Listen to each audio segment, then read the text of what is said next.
Honey, siya, Shishi nga pala. Bagong kasambahay. Hi, honey. Kamusta? Pero ma'am, kaya ko naman magtrabaho dito mag-isa. Honey, paghahanda lang yan.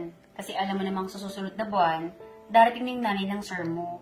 Para at least pagdating ni nanay, may katulong ka na. Ah, ganun po ba? Sige po. O paano? Mauna na ako ha. Itulong mo lahat ang dapat siyang matutunan. Opo.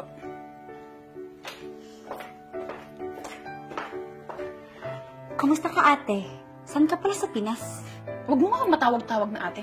Kapatid ba kita? Tara doon. Ituturo ko sa yung kwarto mo. Marami pa tayong gagawin.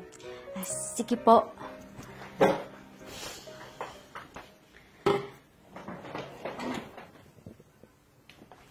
Teka, ang tagal naman yata ng babaeng ting-ting na yun.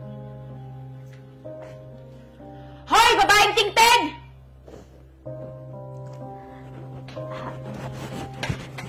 Ate, pasensya na po. Natagalan ako kasi... Di ba sinabi ko sa'yo, wag na wag mo kong tatawagin ate. Tsaka bakit hindi mo pa tinatanggal yung makeup mo? Hoy, wala ka sa opisina. Katulong ka lang. Kaya tanggalin mo na yan. Teka, ako na lang pala magtatanggal. Ate, madumi yan na. Alam ko. Yan ang nababagay sa'yo. Una sa lahat, alamin mo kung saan ka nararapat. Pangalawa, bawal ang kukupad-kupad dito.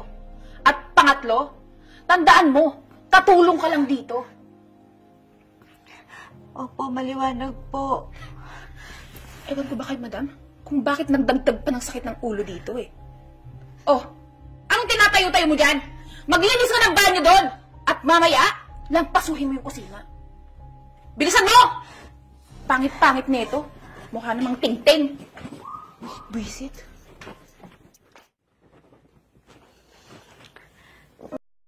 Ma'am, pwede ko po ba kayong makausap? Sige, ano ba yun, Shishi? Ma'am, parang hindi ko na po kayang magtagal dito kasi hindi ko po makuha ang loob ni Honey. Bakit? Anong nangyari sa inyo ni Honey? Ma'am, sana hindi na lang po ito umabot kay Honey. Kasi po, hindi ko na po kaya yung mga masasakit na salita na sinasabi niya sa akin eh. Lagi niya po akong sinisigawan. Bakit ngayon ka lang nagsabi sa akin? Akala ko naman okay kayo kasi kada tatanungin ko siya, wala siyang sinasabi kundi mabait ka. Natatakot po kasi ako, ma'am. Sana lang po, huwag na po sanang sabihin na nagsumbong ako sa inyo.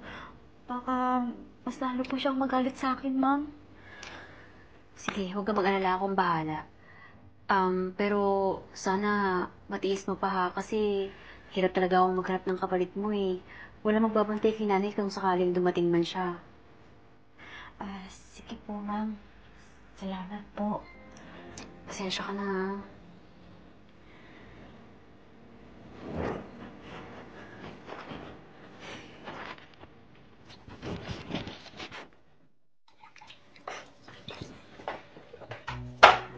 Hoy, Shishi! Ano itong pagsusumbong na sinasabi mo kay ma'am? Na sinisigawan daw kita? Honey, huminahon ka naman, oh. Huminahon? Alam mo bang galit na galit sa akin si ma'am? Hindi ko naman intensyon yun, eh. Hindi intensyon? Ano sa tingin mo? Kakampihan ka niya? Ha? Pamilya ka ba dito? Hoy! Katulong ka lang! Katulong ka lang! Bakit ka ba ganyan, Honey? Amo ka ba? Bakit? Sinabi ko ba, ha? Eh, ba't kailangan mo magsumbong sa kanya? Kung may galit ka sa akin, ako ang kausapin mo! Hindi yung magsusumbong ka, hayop kang katulong ka! Bakit ikaw? Katulong ka rin naman, ah. Kung makapagsalita ka. Matagal na ako dito. Kaya ganun na rin yun. Alam mo, nagkandaleche-leche ang buhay ko eh. Nang dahil sa'yo. Bakit ako sinisisi mo? Sasagot ko talaga, ha? Sige! Saktan mo ako! Sige! Honey, bitawan mo nga yan! Ma'am, sorry po. Sorry? Di ba nag-uusap na tayo? Ayoko ng away sa bahay na to. Si Shishi po yung nauna, ma'am. Ano ako? Tama na! Alam mo, suko na ako sa ugali mo eh. Umalis ka na muna, ha? Magpahinga ka na muna, honey. Pero ma'am, matagal na po ako dito, di ba? Tsaka dapat tong babaeng tong pinagsasabihan niyo eh. Narinig mo ko, di ba? Anong klaseng ugali yan, honey? Sarili mong kababayan, minamaltrato mo? Ha? Tumawag na ako sa agency mo. Naghahanap na ako ng kapalit mo, kaya umalis ka na. Pero ma'am, Alis! Layas! Lakad!